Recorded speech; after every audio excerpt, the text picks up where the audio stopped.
Hello, and welcome back to Hear the Whole Time by Victor Martins, and this is day 9. Enjoy.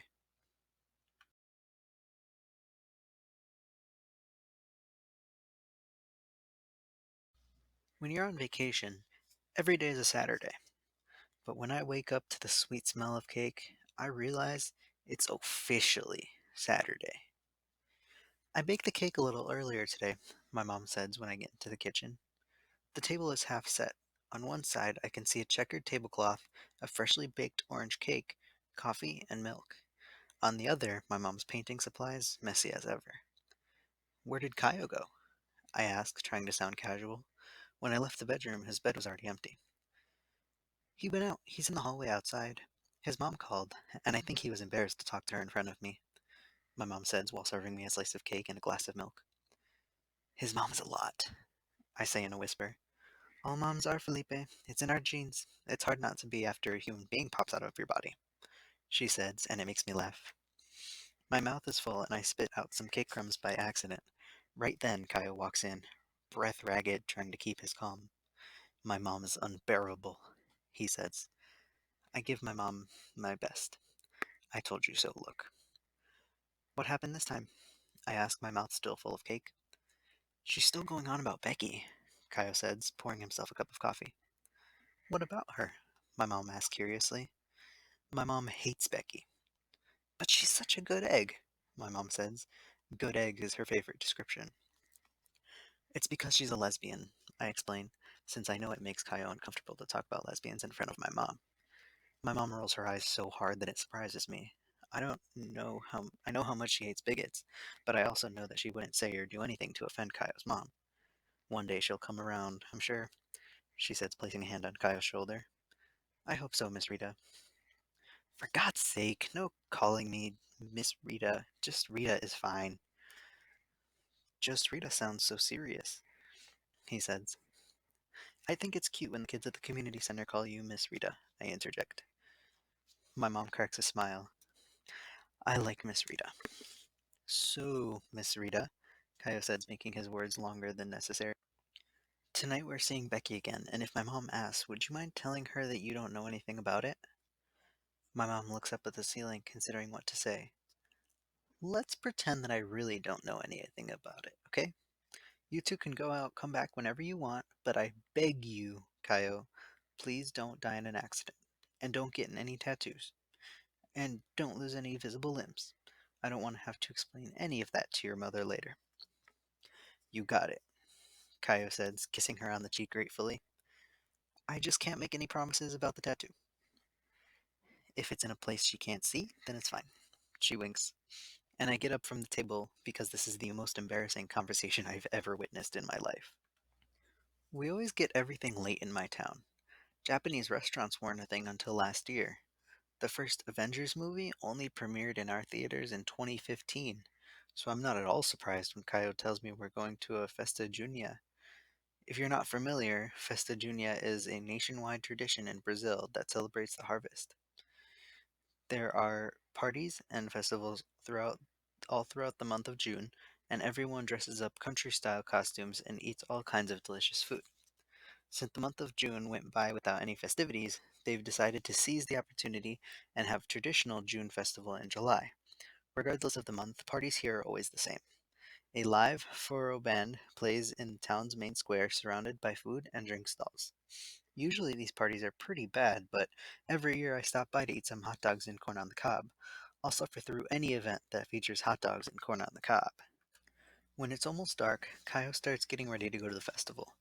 I'm lying in bed watching serious YouTube videos, Korean twins dancing to Madonna songs, when I see Kaio pacing back and forth, removing several items of clothing from his suitcase and trying to decide what to wear. From the face he's making, it looks more like he's choosing which wire to cut in order to successfully deactivate a bomb. Nearly an hour later, he's ready. I've never seen him so dressed up. His hair is up in a cool style. He's wearing tight jeans that make his legs look so... I'm sorry, but I couldn't come up with a better description. Delicious. And a blue shirt with the top two buttons open. I, on the other hand, pick my usual jeans and black t-shirt. I go to the bathroom to get dressed, and I'm ready in 2 minutes. When I come back to the bedroom, Kyle looks at me up and down, and in his eyes I can read the word disaster. He pauses for a second, hand on his chin, does a little more thinking, and then starts going through a pile of my clothes that's plopped on my desk chair. From the bottom of the pile, he pulls out the checkered shirt that my mom bought me, the one he picked. "I think this one would look nice," he says, handing it to me. I put it on over the black t-shirt and start buttoning it, hoping it won't be too tight around my neck. When I get to the third button, Kyle slaps my hand. "No, it looks better open." But when he says "looks better," I don't know if he means me or the shirt. He grabs the sleeves and folds them carefully up to my elbow. Then he pulls my wavy hair up and sits with it a little bit of hairspray. I stand completely still and hold back a sneeze. The spray smells like a grandma. Not like my grandma. A grandma smelled My grandma smelled better than this. This has more of a general grandma smell. When Kaio's done working his magic, I open the closet and look at my reflection in the big mirror inside the door. My whole life I've avoided mirrors because I didn't really like what they had to show me, but today's different. Because I look at my reflection and I don't hate myself right away. Actually, for a few seconds, I even kind of like looking at it. My hair is styled in a different way. The shirt looks nice on me. Maybe red is my color after all. And I don't feel awful, to be honest. I even feel handsome. "Why didn't you ever tell me you had a mirror hidden in there? This whole time I've been using the bathroom mirror to get ready," says Kaio, bringing me back from my trance. "Kaio, this is Mirror." "Mirror, meet Kaio," I say, introducing the two, and Kaio laughs, gives me a shoulder a little push. In the living room, my mom is watching an episode of I Didn't Know I Was Pregnant, a reality show about women who, well, didn't know they were pregnant. "Whoa," she says and looks up from the TV. "Where are you off to going looking that good?" Honestly, I need to rethink my wardrobe strategy because all it took was one new shirt and some hairspray, and my mom is entrapped. "The June festival in the town square," I said, my face completely red but trying to act normal. My mom shoves her hand in her pocket and takes out some crumpled bills. "Here's some money for corn. Have fun, and if you come home late, try not to bang the door the way you usually do. You sound like a hurricane." "Okay, I'll try." "And you," she points to Kaio.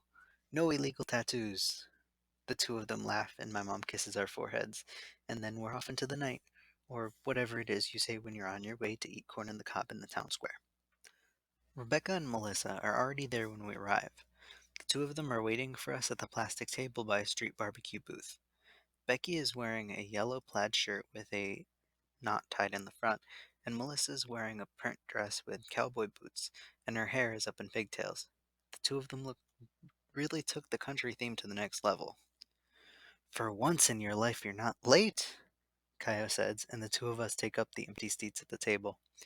"For these parties, it's always best to get there before the square gets too crowded with insufferable drunks," Becky answers, rolling her eyes.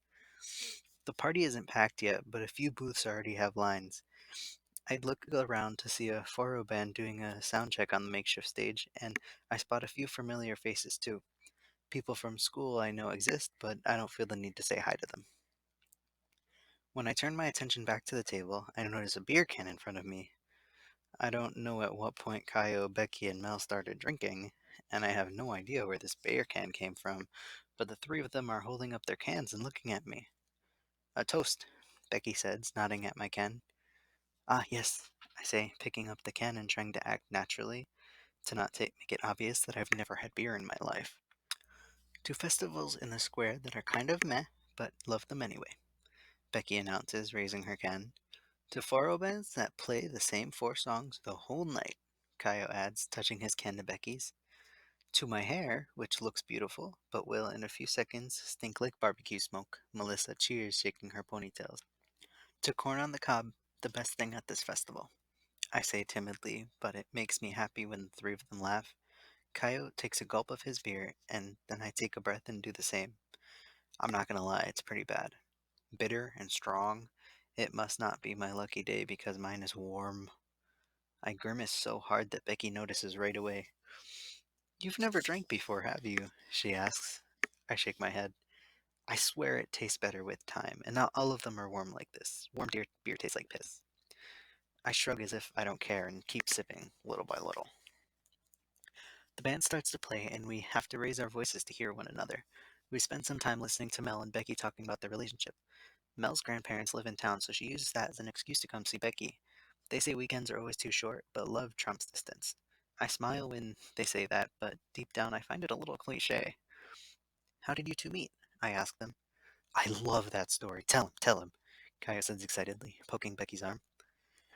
It was at a carnival, and fate brought Melissa to town, says Becky. Fate, in this case, being my grandparents' anniversary. Melissa interrupts. I prefer to call it fate, says Becky. Long story short, Kaio and I came to a street party in this very square.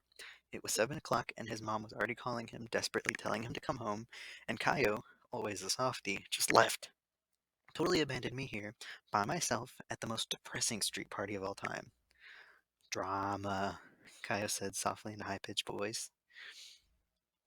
Then I stumbled upon her, Becky says, wrapping Melissa in her arms. Literally. I'd lost some of my contacts, Mel says. I knelt down, certain that I could find it. Becky apologized 1,000 times for bumping into me. I said it was fine, but then I had to find my contact. And you know what she said to me? You'll never find it. You can stop looking now and kiss me instead. Becky answers right away. I laugh out loud. And did you? I stared at Becky from up close because I couldn't see very well, Mel continues. Then I covered my left eye to try and get a better look, and she said, I know you can't see very well, but I swear I'm pretty. So I kissed her. And it was the best kiss in the world. I'd have kissed her forever, but after a few minutes, someone threw a beer can at my head because this shitty town would rather see a public hanging than two girls kissing, Becky says. And speaking of beer, she gets up and doesn't finish the sentence. And I know she went to get more. That's when I realized that as I was listening to their story, I finished my can.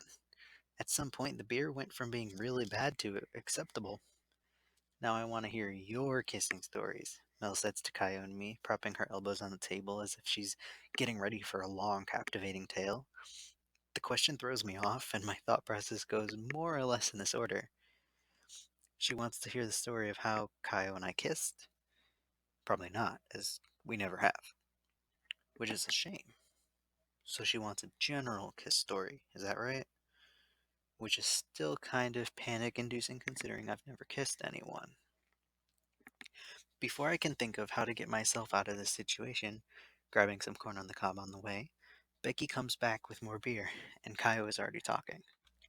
So I have a kiss story, but it's not a beautiful one like yours. It's kind of depressing, actually, he says, a little embarrassed.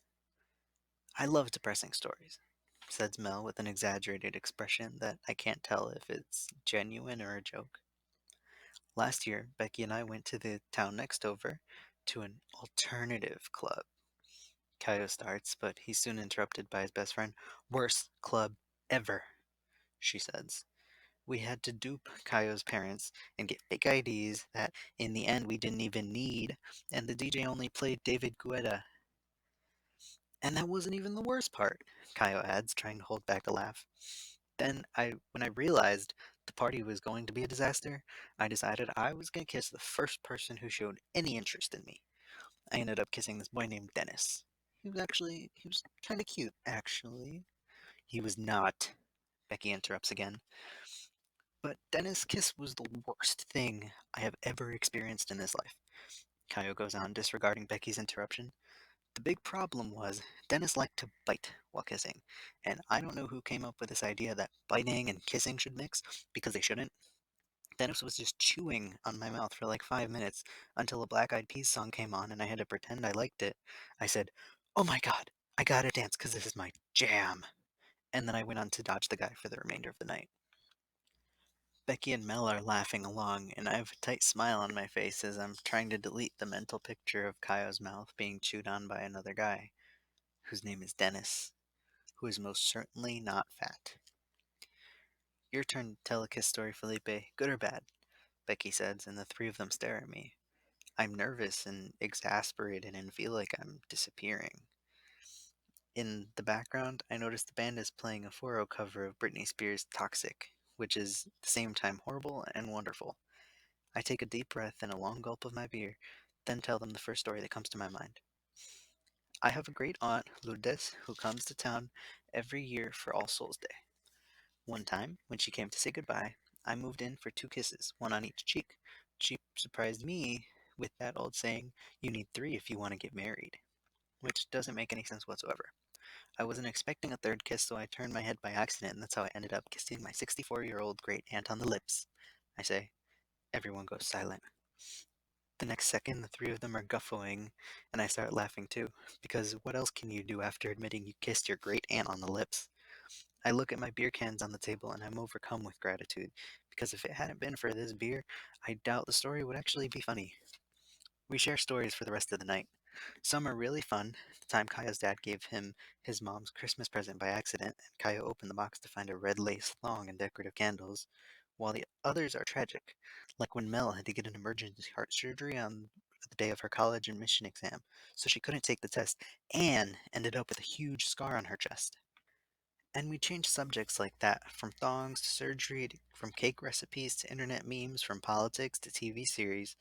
I contribute what I think I should, laugh more than I'm used to, and after the third or fifth beer, I can't even remember the name of the boy who kissed and or chewed on Kaio's mouth. That's a lie. I do remember. His name was Dennis. The booze makes me hungry, and when I look around trying to find the corn booth, my eyes meet his. Bruno. I feel the smile fade from my mouth as I stare at the guy who makes my life a living hell. George appears right next to him, and Bruno points in my direction. I shouldn't have stared, but the part of my brain that tells me to look down isn't working. When the two of them get close to the table where we're sitting, Kaio is telling a story, but he's interrupted by George's strong and drunk voice. Butterball, you're already here taking care of all the food at the party, he says. Bruno laughs a high pitched laugh and comes closer to me. At the same moment, I can feel my face go red with anger. Becky, Mel, and Kaio look surprised, and the three of them turn to me with expressions that say, do you know these two? I don't know how to wiggle out of this one. What, you're not going to introduce us to your friends? Blondie here is kind of hot, George says, pointing at Melissa. Becky slams the table with her fist. It looks like she's about to lunge at him at any moment. Nobody wants you here. Go away, dude, Becky says in a hard voice, then scoots closer to Mel, who is obviously embarrassed, and grabs her hand. Ah, so Blondie here is a dyke? George asks, his voice dripping with scorn, and Bruno still laughing. That's when George notices Kaio at the table. He pauses for a second to watch us, then goes back to staring at me with a confused expression. What the hell, Butterball? Is this your little boyfriend? You trying to tell me that you're not only fat, but now you're a fag too? And then it all happens very quickly. Bruno bursts in a loud laugh and starts poking at my back. Kaio looks at me in desperation, and I can see his eyes filling with tears. Rebecca is pissed off and threatens to get up, but I do it first. I don't know if it's the booze that makes me brave, or if it's just the desire to defend my friends. Maybe it's just the fact that right now I have friends. All I know is that I get up, and for the first time, I'm facing these two without looking down, without feeling small. In fact, I suddenly realize I'm a little taller than George, and way taller than Bruno, and that makes me even braver. At first, I don't know how to stand up for myself. I'm not gonna lie to them. Yeah, I'm gay. And clearly, I'm fat. Denying either of these facts isn't gonna win me any arguments, so I don't think I have much of a choice. Bruno, George, I say, looking the two of them in their eyes, my voice louder than I intended. Go fuck yourselves. And the two of them go quiet. Not even a little laugh from Bruno. George seems confused because, for the very first time, I did something. And I'm still standing, hoping they will go the hell away because I have no plan B. Calm down, man, calm down. Can't you take a little joke, Butterball? George says with a half smile on his face, as if I hadn't taken a lifetime of jokes already. At this point, Becky punches the table again, and it startles Bruno.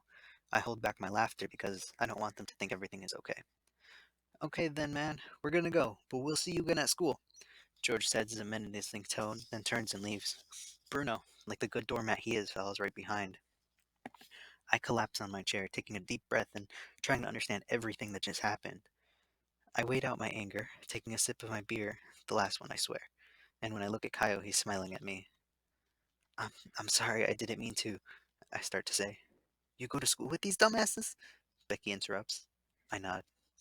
Look, Faye, she starts in a calmer voice. That makes me smile. No one has ever called me Faye. I had to put up with those types in my school too, and I thought it was going to get better in college. Spoiler alert, it doesn't. The world is full of assholes, and that's never going to change. Becky, always the optimist, Kaio says, giggling. But it's the truth. Things will always be more complicated for those of us who don't fit their pretty standards. When was the last time you had it easy? I stop and think for a while before I answer. When I was 8, and it was cute to be chubby. When I was 8, my aunts were already insisting I should go on a diet, Becky says. When you're a girl, being fat is never cute. When you're a girl, you always need to be skinny. I swallow hard because I've never considered that. Now picture this. I'm fat, a woman, and black, who has to walk down the street and hear all sorts of offensive comments. And then when I was about 12, I realized I was into girls, and all the bad things I used to hear about the streets, I now hear at home too. Things get even worse when folks stop talking and start doing things to you instead. To bring you down, to break you. Becky talks, her voice dims into a whisper. For the first time since I met Becky, I catch a glimpse of vulnerability. For a moment, she's not strong, tough, and funny girl I've gotten to know the last few days, and I feel my heart tighten in my chest. I wish I could protect this girl for the rest of her life.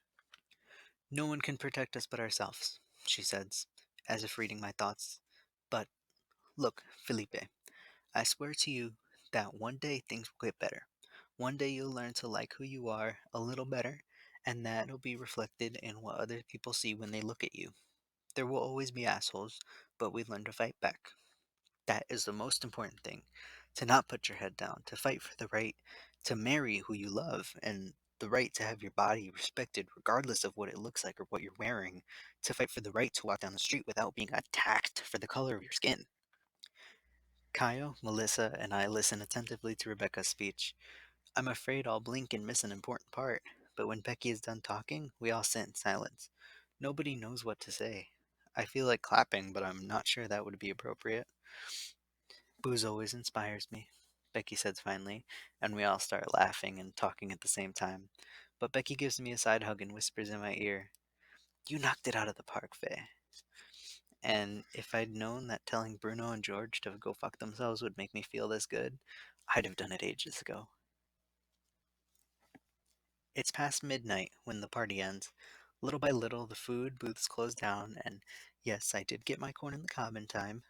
The band stops playing, and Square empties out. Will you still be around tomorrow, Mel?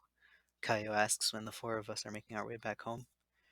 Yeah, until late afternoon, more or less, she answers when smelling the tips of her hair. From her expression, they probably smell like barbecue smoke. Look, Caio, Becky interjokes. I know you love me, but tomorrow it's just me and her, she says with a wink. Caio pretends to be offended and puts his arm around my shoulder. We don't care, do we, Felipe? Tomorrow, it's also just me and him, he says, and from the sound of his voice, he's a little drunk. I am too, but that doesn't stop me from breaking into a cold sweat because Kaio is practically hugging me. To my disappointment, the moment only lasts 3 seconds. Kaio lets go of me, almost tipping in the process, and then jumps on Becky to say goodbye. Don't you dare go forgetting I exist, you hear me? He says, his face shoved against his friend's neck. I never do, Becky responds. We say goodbye to the girls and make our way home. I'm surprised when Kaio puts his arm around my shoulders. I'm a few inches taller, so he has to walk on the tips of his toes. All of a sudden, I feel brave again. I can feel the adrenaline running through my body from top down. I take a deep breath, raise my arm, and let it fall around Kaio's shoulders, too. We're hugging each other now. We need to stop walking because for a moment there, we're a tangle of arms, and even walking is challenging in this position. But he won't remove his arm, and I won't either. Kyle looks directly in the eye and stomps his right foot on the ground, and I immediately understand what he wants to do. We go the rest of the way in coordinated steps. Left, right, left, right. When we get home, I do my best to heed my mother's orders. I try to open the front door quietly and, as expected, fail. Kaya whispers something I don't understand, and I burst into quiet laughter for no reason. After a few frustrated attempts at getting the key into the right hole, I managed to lock the door and head to the bedroom while holding onto Kaio straight since he's trying to bump into every wall in the house. I throw myself on the bed and Kaio stands in the doorframe. I need water, he says in a low voice, and before I can say anything, he starts stumbling down the hall. When my head touches the pillow, the world begins to sway. I try to find the lonely star on the ceiling, but the booze multiplies it into multiples, an entire constellation in my own room.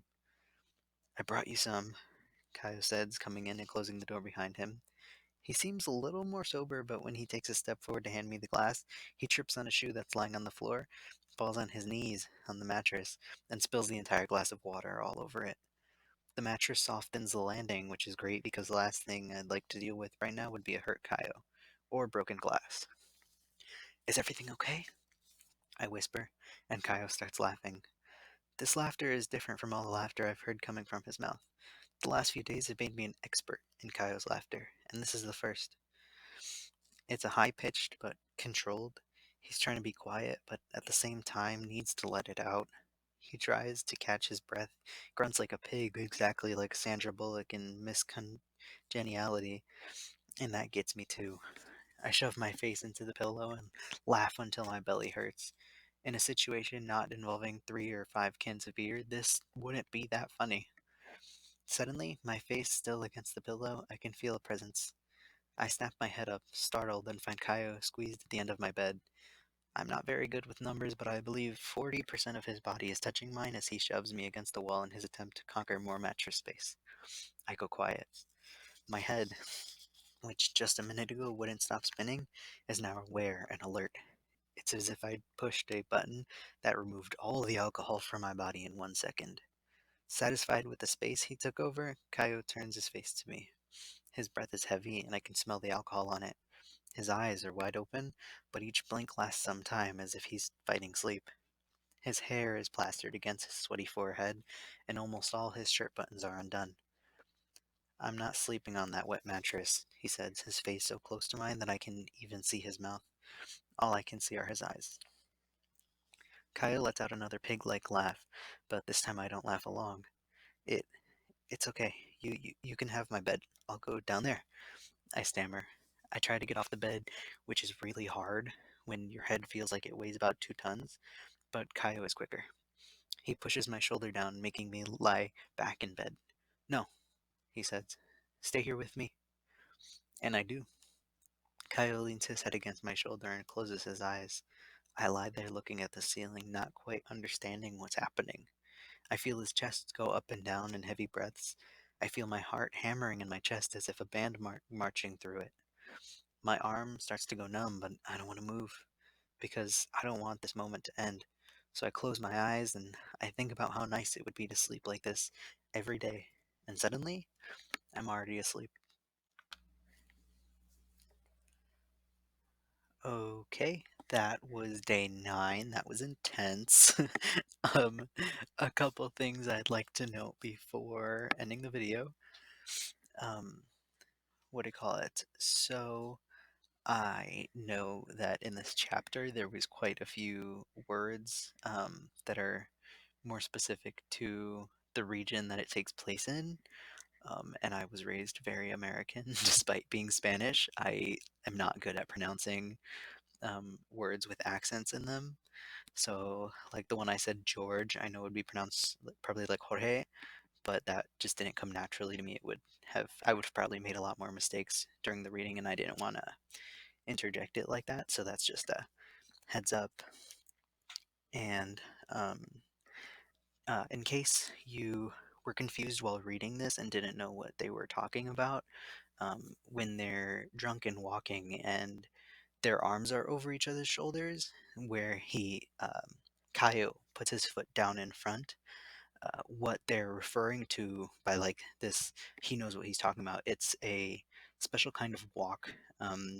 My parents taught me it with the name the monkey walk. I don't know if that's what it's called everywhere, but it's like your arms are over each other and your legs go forward, but they like turn to be in front of one another, almost like making a braid with your footsteps. It's sort of hard to talk about, but that is what they were doing if you were a little confused by that and didn't know. And then finally, something I'd like to just make anyone watching my videos aware of is that I have a friend who's interested in reading for this channel.